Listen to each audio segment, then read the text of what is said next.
పాకిస్తాన్ కేంద్రంగా పనిచేస్తున్న జైషే మహమ్మద్ ఉగ్రవాద సంస్థపై ఐక్యరాజ్య సమితి సంచలన నివేదికను విడుదల చేసింది. గతేడాది ఢిల్లీలో ఎర్రకోట దగ్గర జరిగిన ఉగ్ర దాడి వెనుక జైషే హస్తం ఉందని నివేదికలో స్పష్టం చేసింది. ఆ సంస్థ మహిళలతో ప్రత్యేకంగా ఒక ఉగ్రవాద విభాగాన్ని కూడా ఏర్పాటు చేసిందని తెలిపింది. ఐక్యరాజ్య సమితి భద్రతా మండలికి చెందిన ఆల్ ఖైదా, ఐసిస్ ఆంక్షల పర్యవేక్షణ బృందం ఈ నివేదికను రూపొందించింది.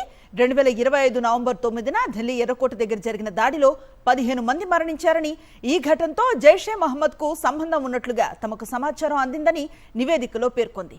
అంతేకాకుండా జైషే చీఫ్ అంతర్జాతీయ ఉగ్రవాది మసూద్ అజార్ 2025 అక్టోబర్ 8న జమాత్ ఉల్ ముమిమన్నత్ పేరుతో మహిళా విభాగాన్ని అధికారికంగా ప్రకటించినట్లుగా నివేదిక స్పష్టం చేసింది.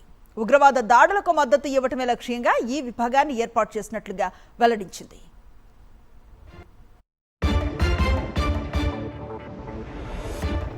అయితే ఈ నివేదికలో మరో ఆసక్తికరమైన అంశం వెలుగులోకి వచ్చింది. పాకిస్తాన్ మాత్రం జైషే సంస్థ ఎప్పుడో నిర్వీర్యం అయిపోయిందని వాదించింది. నివేదికలో జైషే ప్రస్తావనపై పాకిస్తాన్ తీవ్ర నిరసన వ్యక్తం చేసినట్లుగా సమాచారం.